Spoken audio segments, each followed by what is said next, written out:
Welcome everyone to Dynamic Seating, Providing Movement for Clinical Benefit. This new motion course will address this practice area and intervention. Thanks for joining us here today. My name is Michelle Lang. I'm an occupational therapist in the Denver, Colorado area. I do use dynamic seating quite a bit with the clients that I work with to their clinical benefit, I hope. And again, I hope this information will be helpful to you. So we have the following learning objectives for this course. It is approved for CEUs. The participant will be able to list clinical indicators for dynamic seating, 3 of them, list 3 areas of movement provided by dynamic seating, list 1 product option for a dynamic back, dynamic footrest, and dynamic head support hardware. So this is what we will cover in this course today. We're going to discuss just what is dynamic seating. How do we define this? What are the clinical indicators? Who can benefit from dynamic seating interventions? And then finally, we're going to review some specific product options so that you can match product parameters with specific client need. Here is our definition, not only for the purpose of this course, but also this is a formal definition that was developed for a recent RESNA position paper on this intervention of dynamic seating. A large international work group actually developed consensus on this very definition. So here it is. Dynamic seating is movement which occurs within the seating system and or wheelchair frame in response to intentional or unintentional force generated by the client. Dynamic components absorb those forces and return energy to assist the client back to a starting position. Now, dynamic seating has sometimes been used to refer to other products or processes that are related to wheelchair seating and mobility, anywhere from air cushions to a change of pressure that occurs between a cushion and the client during self-propulsion. So it's important to make sure that we're clear about what we're referring to with this technology. So dynamic seating provides movement in a number of areas. There's 3 main areas. First, we have movement at the hips. So movement which occurs within the seating system or the wheelchair frame that occurs at the hips, generally into extension as we see here. And this is referred to as a dynamic back. Now that force might originate elsewhere, like at the feet, but the movement that occurs is into hip extension. Dynamic seating can also provide movement at the legs. And this movement may be into knee extension, like we see here on the right side. It could be a telescoping downward motion. And these are called dynamic footrest. Dynamic seating can also provide movement at the head. So this movement may be into more of a neck extension type of movement, either moving the head directly rearward or into hyperextension, which we actually want to avoid. And that would use a single axis hardware or also accommodate neck rotation. And this requires multi-axis hardware. And these are called dynamic head support hardware. Now, dynamic seating can capture that intentional or unintentional force. Here on the left, we see someone who is displaying an intentional rocking movement, and the dynamic back is responding. On the right, we have a client who is demonstrating extension and dystonic movements. Some of these can be triggered intentionally, but oftentimes are unintentional, and the system, in this case a dynamic back and dynamic footrest, are responding to these forces generated by the client. So whether the forces are intentional or unintentional, these forces activate the dynamic component.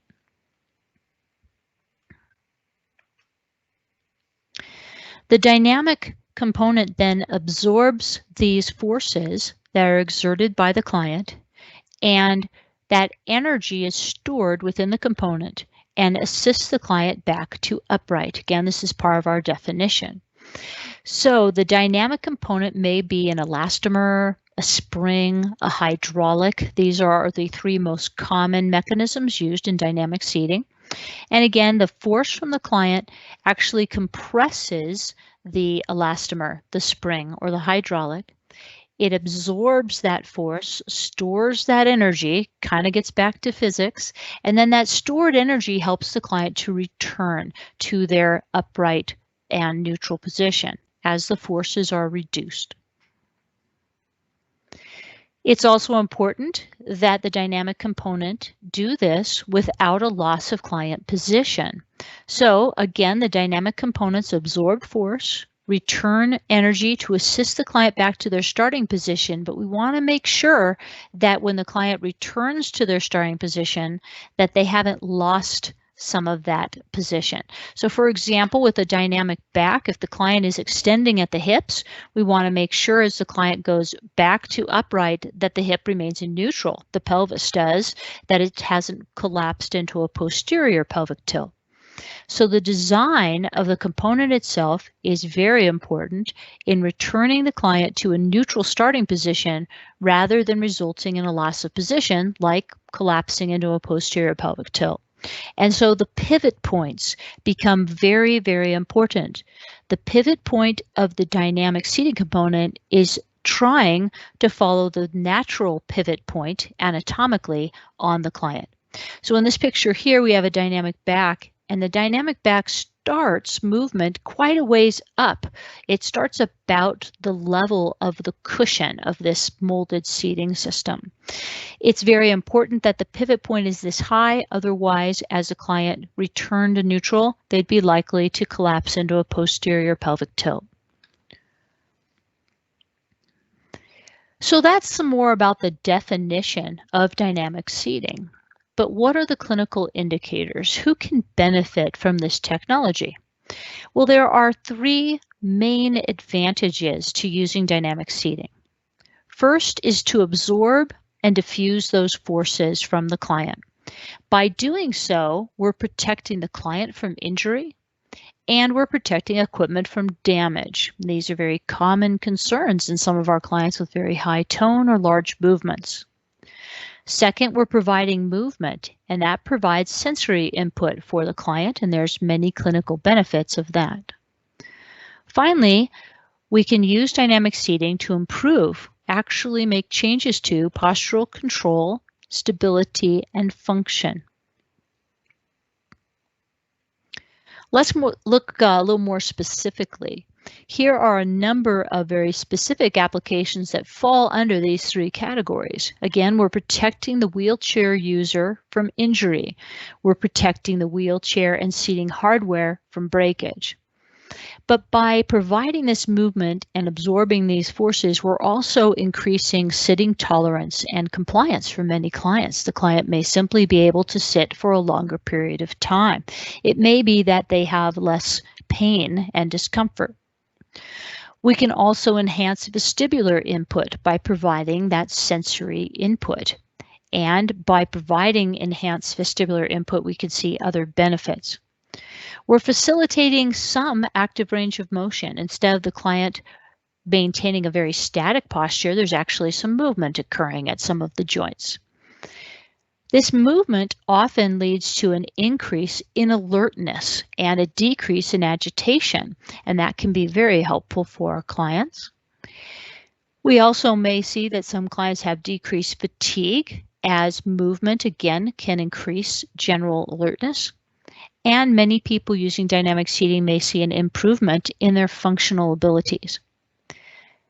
Providing movement against resistance can increase muscle strength and postural control, which is a very exciting area of this intervention. And because we're diffusing these forces from the client, we may see reductions in overall extension for the client, and as a result, a reduced amount of energy consumption. So let's review those primary clinical scenarios again. Diffusing force. So here we have a young man who has a lot of force, and his dynamic back and dynamic footrests are absorbing some of that force and then returning him to upright when he relaxes, and that force is not continued against the dynamic component. If these forces were not diffused, this could lead to injury to this client, equipment breakage, and we've all seen clients who have broken their equipment because of these forces, decreased sitting tolerance, increased agitation, decreased function, further increase in extension as this young man would collide with a static, non-yielding surface, and energy consumption. Now he's still moving around, but the seating system is now moving with him, and that leads to these clinical benefits. He tolerates the seating system far better than he did his static system. Our other primary clinical scenario is providing movement.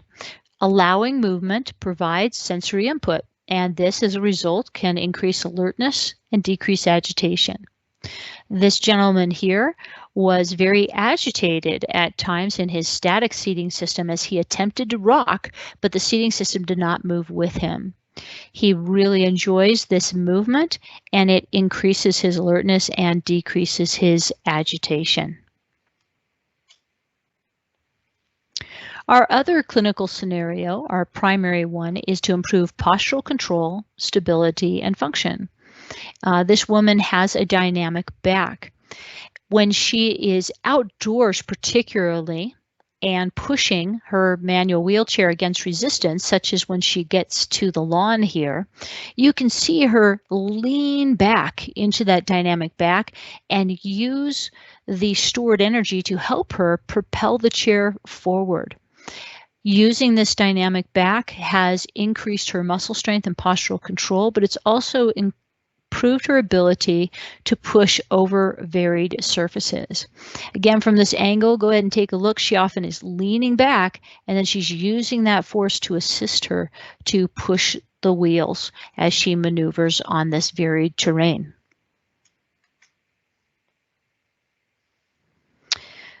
Okay.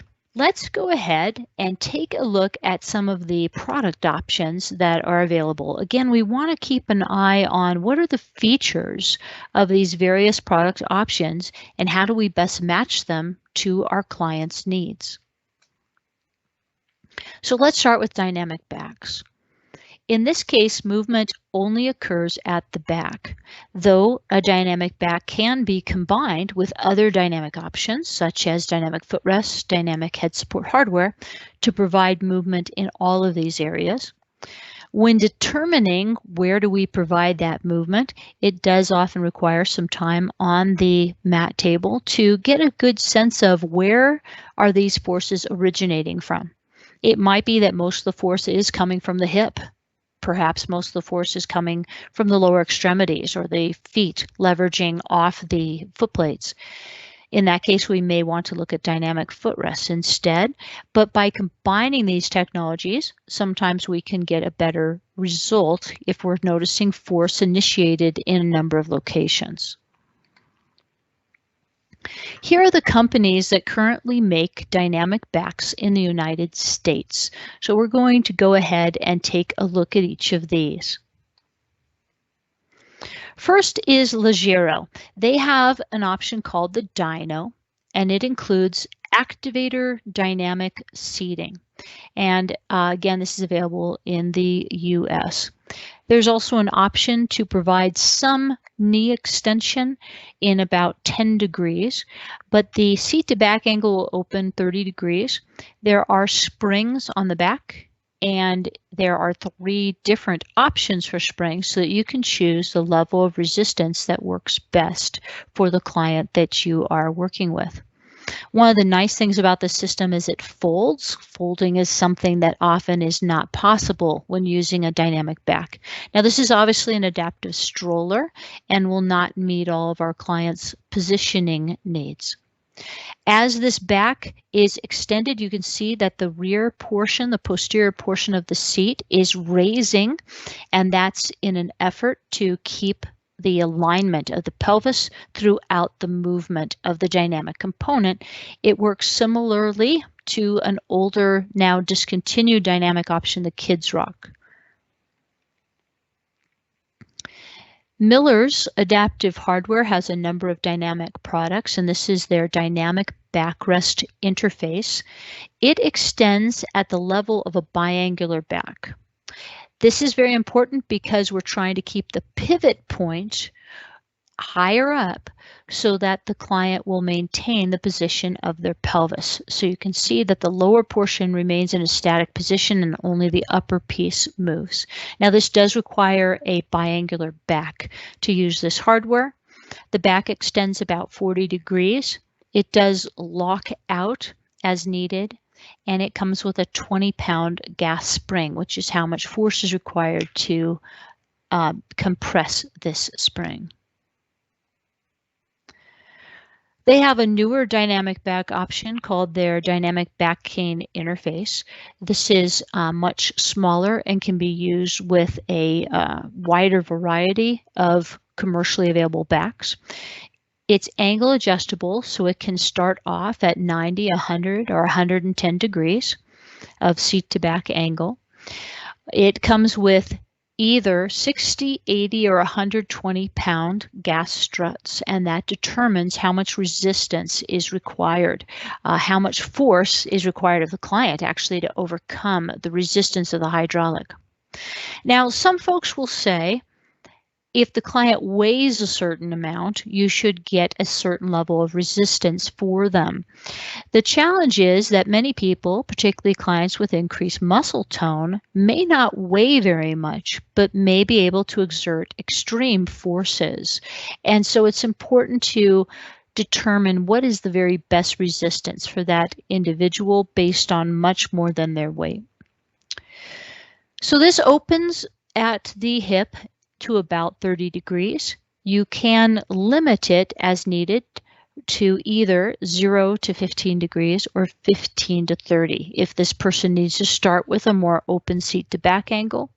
By reducing the amount of movement at the hips, we're reducing shear forces. PDG has a manual chair called the Bentley, and it's a tilt and space chair. It's a very durable chair. It has an option of these springs that you can see behind the back canes, and they absorb some of the forces that the client may exert throughout the seating system, primarily of hip extension. And again, these are only available on the Bentley. Seating Dynamics has this dynamic back. It's called the Dynamic Rocker Back Interface. And resistance is adjustable through a set of elastomers. There are 4 different choices. The chair comes with all 4 so that if one of these is not appropriate for an individual, you can easily swap it out until you find the optimal level of resistance. You can see the pivot point starts rather high up, again in an effort to minimize loss of position of the client.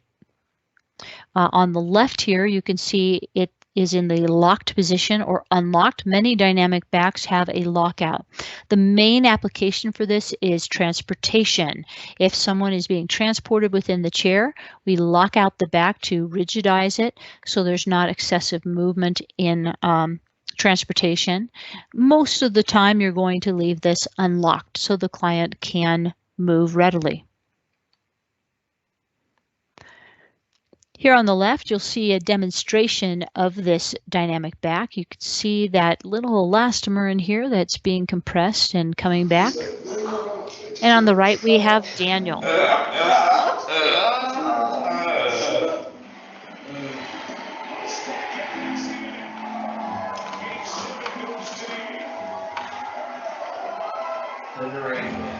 Just kind of waiting to the countdown, and it was like.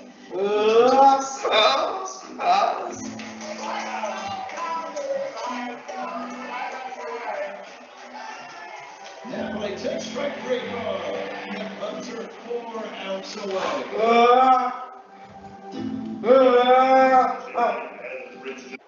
And when Daniel gets excited, he extends and his dynamic back compresses. And when he relaxes, he returns to a more upright position. And he is also using dynamic footrests. So let's talk a little bit more about determining resistance. If a dynamic back is too firm, regardless of whether we're using elastomers, springs, or hydraulics, the client will not be able to activate the back at all. So you might place this dynamic back on the wheelchair frame and notice that there's just no movement. It's time to change to a softer level of resistance. If the resistance is too soft, then you might notice that the chair is, or the dynamic back is engaging simply by tilting the chair, or if a backpack is placed on the back canes. If this is happening, you may need to choose a firmer level of resistance. If the client can move the back but cannot return to upright, the resistance is too low for them. Or in the case of the Seating Dynamics hardware here, if you notice that these two pieces of metal are touching each other, that means that this elastomer here is too soft for that individual. The Seating Dynamics dynamic rocker back comes with, again, 4 elastomers. It comes with clear, which is the default, which is medium, yellow is soft, blue firm, and green extra firm. This elastomer pictured on the far left is called a rebound elastomer. So within this mechanism is actually 2 different elastomers, the primary elastomer, which absorbs force from the client, and then there's a secondary elastomer hiding in here to help the client return to upright smoothly. The elastomers will need to be checked at least once a year because they can get worn out. And you know, that's really their job. Their job is to wear out rather than you having breakage of the wheelchair frame itself. So long-term forces will compress and deform that elastomer. Here on the far left, we have a picture of a standard new elastomer, and on the left side of this picture, we have one that has been really quite worn. So the extreme forces from the client have taken this very firm material and done this to it. That's how much force has been averted from the frame itself. And if you look in the center here, you can see that old elastomer. It kind of looks like a bulging disc, and that lets you know, yep, we're getting a little too worn out. And here on the far right, it's been replaced with a new elastomer, a green one. It's a little firmer to help this from not occurring so readily, but also you can see we have a proper distance here between these 2 components. The back is no longer sagging because a new elastomer has been installed. Stealth Products also has a dynamic backrest mounting hardware, and this is designed specifically to be used with a linear back. So you might recognize this hardware here. It's very commonly used to mount a back like this to the back canes.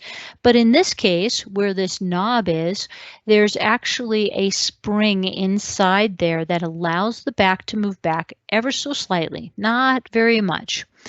And the entire mechanism is encased so that dirt and grime doesn't get in there either. This is not designed to provide a lot of movement for the client. It is designed to protect the hardware from breakage. Stealth Products also has the Tartaback, and this provides quite a bit of dynamic movement. This is typically used by someone who is a more active user. And you can see here that someone could reach to the side, reach back, and have that support as they do so because the back will move with them. You can change the height of this as well if someone needs support higher up on the spine. So it's off the shelf, but you can customize it. You can choose the shape of this spine and then provide the amount of flex that this person needs. It's made in Italy. It's available in the US from Stealth Products. The Matrix seating system is similar to a molded seating system. It's aggressively contoured seat. And you can loosen each of these various discs to move them into a precise position to capture the contours of an individual client. There are some X's between these hubs that can be replaced with a flexible one. So the gray ones are firm, but these red ones you see have some flex. So a little bit of movement can be built into this seating system to absorb some shocks, provide a little flexibility. So not a lot of movement, but it does provide those options. Sunrise Medical has their dynamic back that is available on some of the Quickie power and manual wheelchairs. It's available on their mono back that you see here or the dual cane back. It does lock out. It is a dynamic option that needs to be requested, and there are 4 levels of resistance available on this. One thing to keep in mind with the Sunrise option is the pivot point is rather low, and so some clients may have a loss of position of the pelvis upon return to upright. All right, next we move on to dynamic footrests. So dynamic footrests can provide movement in multiple directions. They can telescope downward, elevate at the knee, provide movement at the ankle into dorsi and plantar flexion, and the foot plates can rotate outward. Again, we can combine dynamic footrests with other dynamic options at the hip and the head as appropriate to provide a more universal approach. Just depends on the client and where that movement tends to initiate. Many of our clients who push with great force against their foot plates lift their entire body out of their seating system and often straighten the body. There's a lot of knee and hip extension. This removes that leverage and can be very, very powerful for our clients. The telescoping downward movement can be helpful for clients who have very tight hamstrings and may lack range to elevate their knee very far. By combining the telescoping movement with knee extension, if the client has adequate range, we follow that more natural arcing movement of the knee. This is a complex movement and hard to capture. Some clients, when they extend, also tend to extend at the ankle, pointing their toes down to the floor, and that's why we sometimes want that option to capture and allow that movement at the ankle. If you're working with a client who's wearing orthotics on their ankle, such as AFOs, then we don't need this option because that movement will not be available. And footrest rotating outward is something that may accommodate some tibial torsion if the feet need to be positioned in an outward posture. But this rotation is sometimes designed to protect the chair from damage if the edge of the footrest or foot plate contacts a doorway.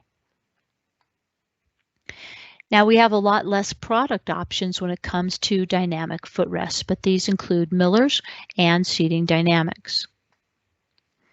So Miller's has this dynamic footrest coil, and it's been available for some time. It fits in between the upper portion of the footrest hanger and the lower portion. It is designed not to go up and down, even though it looks like it. This does not provide a telescoping movement, but rather a rotational movement. So it allows for some rotation at the foot plate. And the main reason for this, again, is if a client is moving through a doorway, for example, and the edge corner here of the foot plate collides with that doorway, instead of everything losing position or breaking, this coil takes and absorbs that force. So this again is not designed so much to absorb client force, but rather external force. They have a specialized coil for PDG chairs, and they have another option here where we can also provide this underneath the foot plate, and this provides for some plantar and dorsiflexion from the client as they push downward on the edge of this foot plate. Miller's also has their dynamic footrest gas spring, and this is designed to provide only telescoping movement. It will move downward about 2 inches. Whenever we use these telescoping options, it's important to make sure there's adequate ground clearance underneath the footplate to allow for this movement. Again, 2 inches in this case. There's a gas spring, and it provides 3 different levels of resistance. Now, you do have to choose a gas spring ahead of time and determine which one do you think is required for your individual client. This is a newer product from Miller's. The Miller's Dynamic Articulating Footrest Hanger has been around for a while. I'm not sure if it will be around a lot longer because they do have some newer products. There are 4 different levels of resistance by choosing a specific gas spring. So if you see my cursor here, that's the gas hydraulic right there. This telescopes and elevates at the knee, and that's very important to follow the natural arc of the lower leg. This is someone demonstrating it. I have had some challenges personally with this product with some of my clients because the pivot point is rather low from where the knee extends. So some of my clients are not able to activate this component although they are extending. This is their newer version, and this is their dynamic articulating leg with extension device. So this also telescopes downward and then swings upward. But it's a less bulky and, again, just newer design. And I have not had an opportunity to try this one myself, but I think it will most likely work a little more smoothly than its predecessor that we just saw. The Seating Dynamics dynamic footrest telescopes and has an optional knee extension, optional dynamic dorsiplantar flexion, depending on what your client needs. So if we only use the telescoping feature, this telescope's about 1.5 inches. Again, we have to make sure there's enough ground clearance to support that. There are 3 different springs that come with a dynamic footrest so that you can change it right in the field if you need to accommodate your client's resistance needs. This is good to use alone for clients who have really tight hamstrings and who really can't extend at the knee, or who, if attempting to extend at the knee, end up pulling their pelvis forward into a posterior pelvic tilt. Those hamstrings tend to get tight and they're connected to the pelvis and the knee. So if we extend at the knee and the client has insufficient range, they will slide into a posterior pelvic tilt because that's where the other end of the hamstring is connected. So might be good for those clients. We can also add on knee extension, and again, that combination of telescoping and elevation at the knee follows more of the natural arc of the leg at the knee. And we can add on a dynamic dorsiplantar flexion if that is indicated for that individual. Most people are going to move into plantar flexion. They're going to push downward with their toes as they extend throughout their body. And this will move in up to 10 degrees in each direction. Here on the left, we'll see a demonstration of the dynamic footrest. And you can see all 3 movements here: knee extension, telescoping, and plantar flexion. On the right, Spencer is showing us how he is able to move these foot plates depending on what's happening with his tone. He has a high pivot option here, and that places the pivot point at a better spot for him to activate these. One of the things I like about using dynamic foot plates that are separate like this is that if a client has more tone on one side of their body than the other at that moment in time, just that leg will move. We might have clients that move both or only one leg at a time. Some of our older dynamic seating options used a foot board, and if the client tended to extend more with one side of their body, that board didn't always respond to that. These individual foot plates do a good job of that. So let's talk about that resistance again. Using the Seating Dynamics dynamic footrest as an example, these come with 3 different types of springs. One is a default, and that's the medium one. These are rated by a certain amount of pounds, 20 pounds for yellow, 40 pounds for blue, 60 pounds for green. But keep in mind that this does not relate to the client's weight. It relates to the client's force. So try out the default, and if it doesn't seem to work, you could try a softer or firmer level of resistance. If the resistance is too firm with that default, you'll notice the client isn't activating the mechanism, and you may need to swap to something softer. Even a client who has very, very high force may surprise you and require a lower amount of resistance. If it's too soft, the client may telescope or elevate that footrest and then not readily return. Now, the springs are used in the telescoping mechanism. So at this time, in determining which spring to use, we're considering only that telescoping movement. So if we're not seeing the telescoping movement at all, try a softer spring. If the client is moving and not readily returning, try a firmer spring. You can also use a different level of resistance on each side because many of our clients do tend to extend, use more force on one side of their body than the other. And fortunately, these springs don't wear out really easily. It's pretty rare for these to need replacement. The knee extension is addressed with elastomers, and you can see those pictured here. And the default is blue, which is firm, and there's only one other option, and that is a softer option as needed. So if this is too firm, we'll see that there's no movement into knee extension, and you can swap these out with the yellow elastomers. If the yellow elastomers are too soft, you might see movement again into knee extension, but not that the client is able to readily return to a neutral starting point.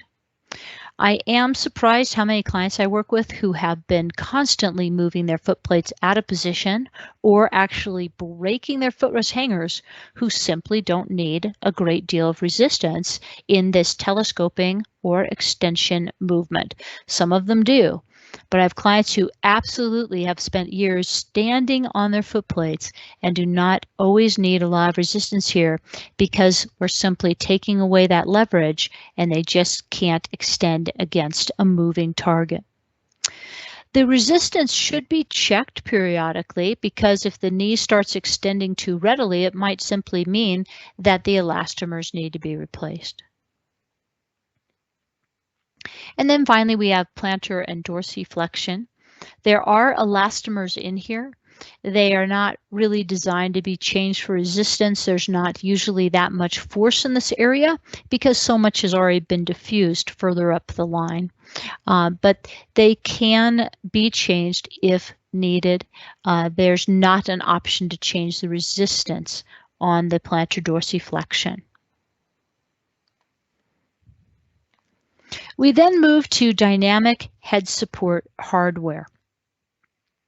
Now we have a couple options here. We have movement that can occur in a bidirectional pattern, back and forth. We have movement that can occur in a multi-directional pattern, and this can capture rotation. And it's very important that no matter how the component is designed to capture force from the client, that the client is not moving into neck hyperextension. Neck hyperextension increases the risk of aspiration. It makes swallow less safe. It can impact breathing, and it certainly impacts vision. So we want to capture neck extension without allowing the client to move into neck hyperextension if at all possible. Again, we can combine this with dynamic seating at the hips and at the knees as appropriate. So here are all the companies, and there's a lot of them, who make a dynamic seating option at the head. We usually refer to these as dynamic head support hardware because this hardware can be used with a variety of head pads, depending again on an individual need. Sometimes these manufacturers will only be compatible with their own line of head pads. Other manufacturers work with a number of different manufacturers' head pads. So for example, if you're ordering a Stealth Products head support pad, you can use that with dynamic hardware from Stealth. You can also use it with dynamic hardware from some of these other manufacturers, such as Seating Dynamics. So let's start with Metalcraft. Metalcraft has been around for a long time, and they have a pretty good variety of head pads. They came up with this dynamic option that moves posteriorly 1 3/4 inches, depending on if the client can move it that far. And there are 3 levels of resistance, and this is done by a spring. This is bidirectional. It goes back, it goes forward. If the client has a lot of rotation as they are attempting to activate this, sometimes the mechanism will jam and will not respond to that client's force. So it's important to keep that in mind. Miller's has 2 main options. This is their dynamic headrest interface, and it uses a gas spring. We can see it back here. It has 4 levels of resistance. One of my concerns with this is it provides a very large amount of movement. Now, this person demonstrating this obviously is able to move this quite a distance. The person who is sitting in the chair should not be able to move it that far unless they don't have their pelvic belt on. And then perhaps they could. And we don't want our client to injure themselves. So important to keep that in mind. This particular dynamic headrest also locks out. Not all of them do. So this can be locked out for transportation. It is not crash tested, but it can be locked out as desired. This is Miller's other option, and it's called the Dynamic Headrest Horizontal Adjustment Bar. You can see that this moves, let me get that started again, in a bidirectional way again, like that Metalcraft one. Also, you can see there's a shroud here that's designed to cover this spring. One of the challenges with head support hardware is hair. So if you have a client whose hair is long enough to get into these springs, you can imagine as this moves back and forth that that hair can get caught and pulled. Despite this shroud, some of the clients I've worked with who have this particular dynamic component have a lot of hair in that spring. So it is a consideration when we're looking at this hardware to make sure we're not causing hair to be pulled out. That doesn't feel good. We don't want that to happen. So this moves posteriorly about 2 inches. And I'm going to go back for just a second here, as opposed to, here we go, this one again where this does not move solely posteriorly, but follows more of an arcing movement. So a unique movement pattern here. Miller's more recently has come out with this lateral tracking headrest device. So there is again a spring here that's covered by a shroud, and it will allow some lateral movement. Now, I have not had a chance to meet this product in person yet, so I think it is multi-directional, but I would need to see. But I believe this spring is designed to move laterally, so if a client is pushing against the side of the head pad, the headrest will still respond with movement. But I do not believe there's a lot of posterior movement on this, more that lateral capturing rotational movement. Seating Dynamics has a dynamic headrest, and they have 2 versions, a single axis and a multi-axis. The single axis will only go posteriorly, directly back. The multi-axis will move to capture rotation. Both of these will move about 10 degrees, but it does depend on what elastomers you're using, how much resistance there is, and how many of these links you've added. You can see we have a number of links so that you can choose the height of the head support. Well, the longer this leverage point is, the farther the client will be able to move the head support. Now, I have found that clients that I work with who are using the single axis version of this, if they rotate their head while pushing backwards into extension, will still activate this dynamic component. So the movement, the force is still accommodated. What about determining resistance again? Well, this particular dynamic headrest from Seating Dynamics comes standard with blue resistance, that's firm, but it also ships with extra firm as needed. So if you find that that additional resistance is required, you can go ahead and change that out in the field. If things are too firm, you might notice the client really is not activating the dynamic component. If the resistance is too low, you may notice there's a little too much extraneous head movement or movement into neck hyperextension. Again, the more links, adding more height, the more leverage. We then have the Stealth Tone Deflector, and this can be placed behind any of the Stealth head pads. Some of their head supports have two different levels. In this case, we have someone moving the suboccipital level. There's usually an occipital pad over that. You can choose which of those levels you want to add the tone deflector to. Generally, you're not going to put it on both.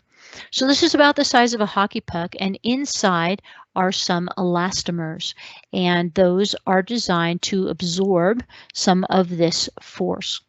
It will move about 10 degrees in any direction. In this video, Gabe here is able to move it further than that because he has a lot of leverage, but typically the client isn't going to move it that much.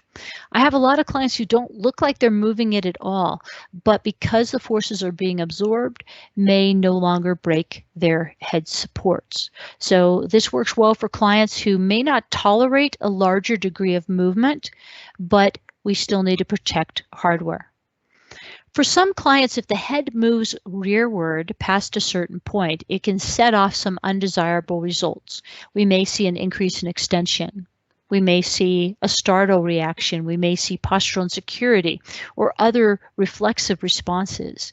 If that's what's happening, but we really need to protect the hardware, then we can go ahead and use something like this that only provides minimal movement. Symmetric Designs has some nice head supports, and they have more recently come up with this Dynamic Plus hardware, and you can see it here.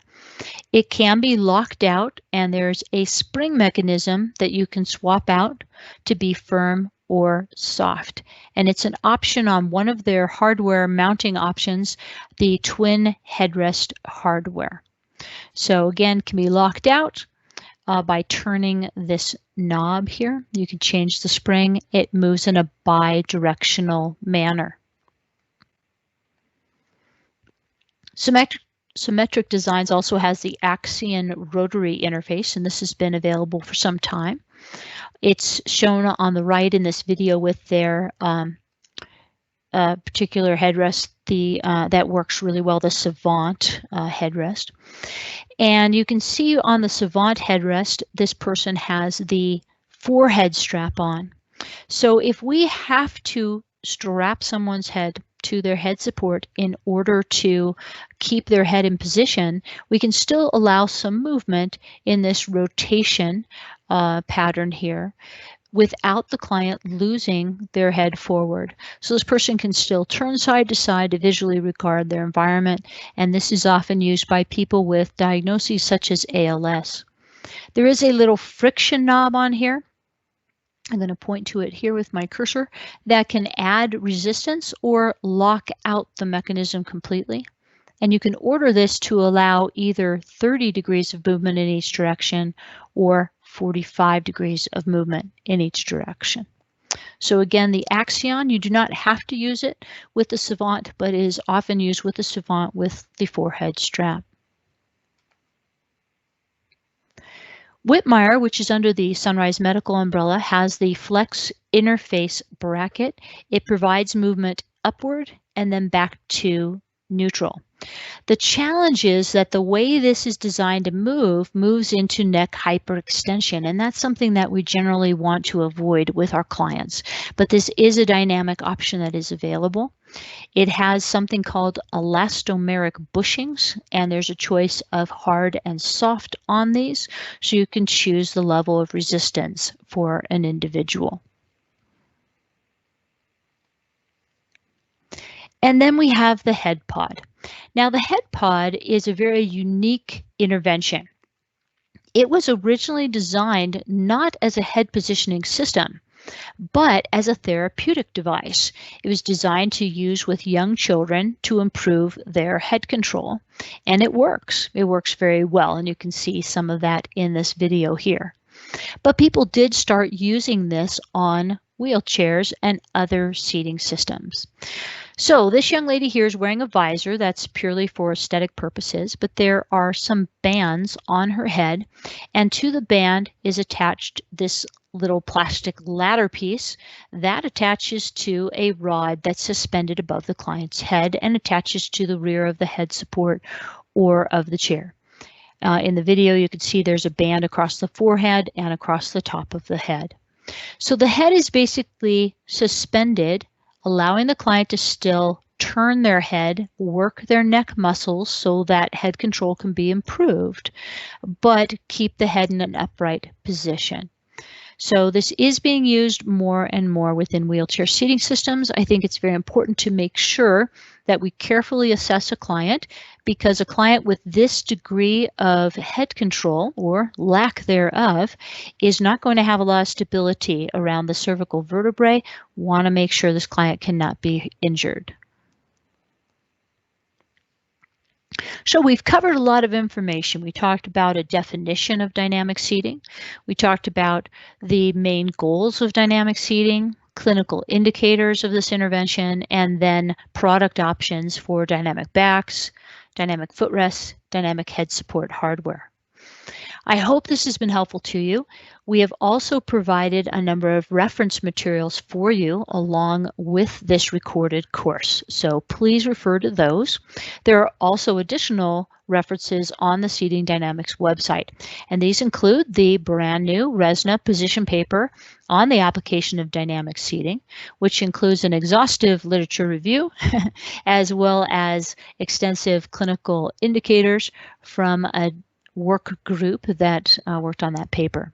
It also includes a number of blogs on a variety of topics related to dynamic seating, case studies, a literature review that is separate from the literature review within the position paper, clinical guidelines for various applications of seating dynamic seating, whether it's from Seating Dynamics or other companies, funding resources, including some sample letters of medical necessity and sample wording to justify these various interventions, and a variety of on-demand education that you can access. And you can find all of that at seatingdynamics.com.